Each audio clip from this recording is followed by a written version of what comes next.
so why did you refuse to join that competition? Oh, I see. Oh, but do you know it was a chance of a lifetime? That is so stupid. Future Nova's calling. Hey there, Future Nova. How's you doing? Oh, I hope you got an amazing job right now. You should be successful and happy. You got it? Oh my gosh, I'm so sorry, guys. I didn't know you were there.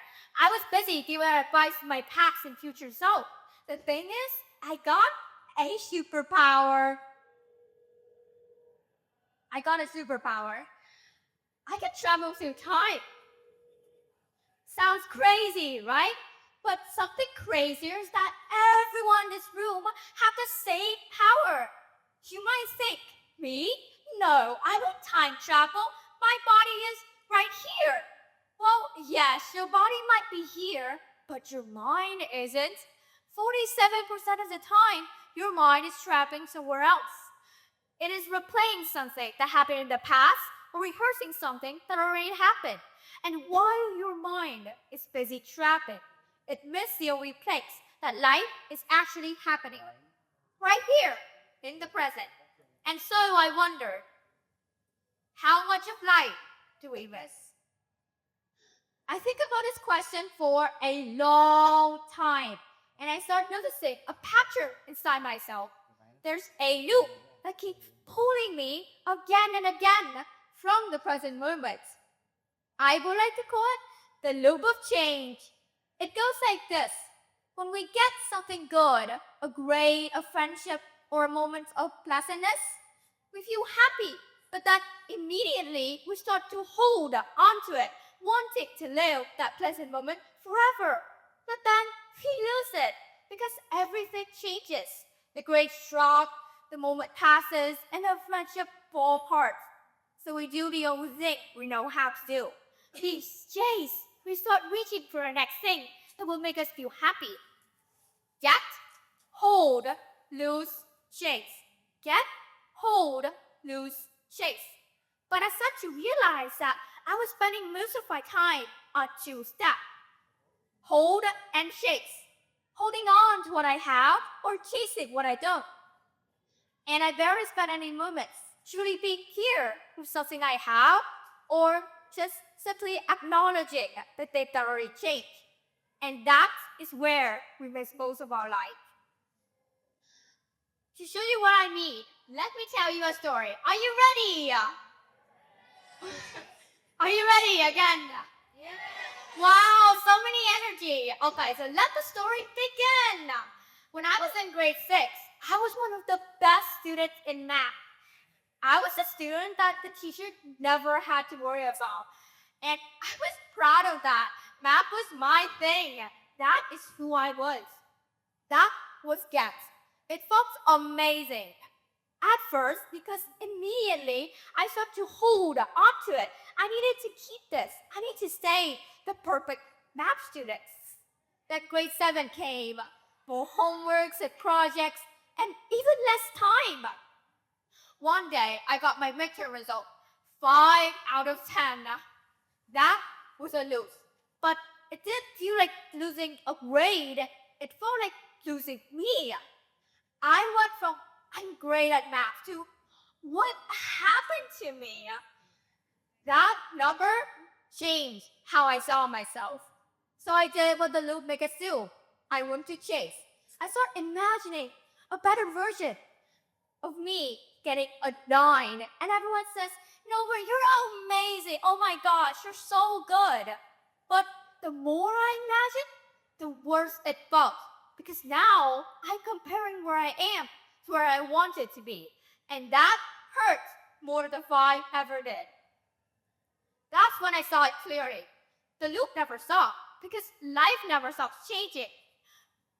And that's not a problem. It's just how life works. Everything is temporary. Good grades, bad grades, failure, friendship, the joy, the pain, they will pass. So, I think we all know this.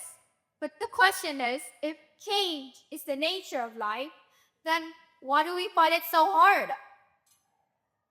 I think the answer is we don't just experience change, we attach our identity to the things that change. I wasn't the student who got good grades. I was the perfect math student. That was my label. We all do this. We all give ourselves labels, and we try to hold on to those labels with everything we had. Because if those labels change, then who are we?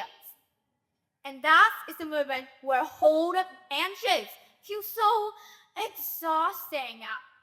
Because we're not chasing a better version or a better situation. We're chasing a version of ourselves that we're afraid of losing. So, how do we live instead of just looping? Before I move on to that, I learned that we're not our labels. The version of us existing today will not be the same as tomorrow, and that's okay. Because when everything changes, the one who's beneath all that is never a label. Your true value was never a label. So, how do we live instead of just looping? I found two moments in the loop where people skip right over. The first moment is between get and hold. Right after you get something good, and before you start trying to gripping onto it, there's a gap. A moment where you can simply be there and experience it. And you don't fight it yet, you're just acknowledging it. And moment number two is between lose and chase. Right after something changes and before you start running to fix it, there's a gap. A moment where you just simply be there, acknowledge the change in the true reality. Those two gaps are where your actual life is. And that is the pleasant moment everyone's been talking about. It's been the loop, inside the loop this whole time. Because people skip so fast, we never noticed. When I got that 5 in my midterm exam, there was half a second, well, no, it's just a number on a piece of paper. It's just me looking at the piece of paper. And that feeling was way before the whole story started in my head. That feeling was way before I started telling myself, you know what, you suck, you're a failure. And I missed that moment.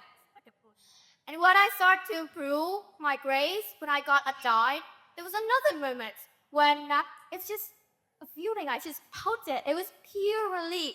I was so happy. And that feeling was way before the fear of losing it happened. Those are two gaps, and we usually miss those gaps.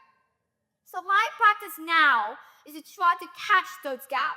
When good things happen, I try to stay in the gap before a hole takes over. Just experience it. And when difficult things happen, I try to stay in the gap before chase takes over. Just acknowledging the things that change, accept it. The way I find the gap really simple is to come back to what's real, to my 5 senses. To what I can see, smell, taste. And what is this, everyone? Yeah, hear, and what I can feel.